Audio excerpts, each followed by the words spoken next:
Chocolate milk. Chocolate milk for oil. This vehicle had 2 gallons of antifreeze that was put into the engine on accident. It actually drove here.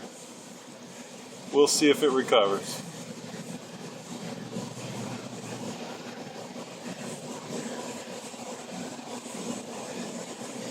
Wow, still going. Look at this thing, man, still going.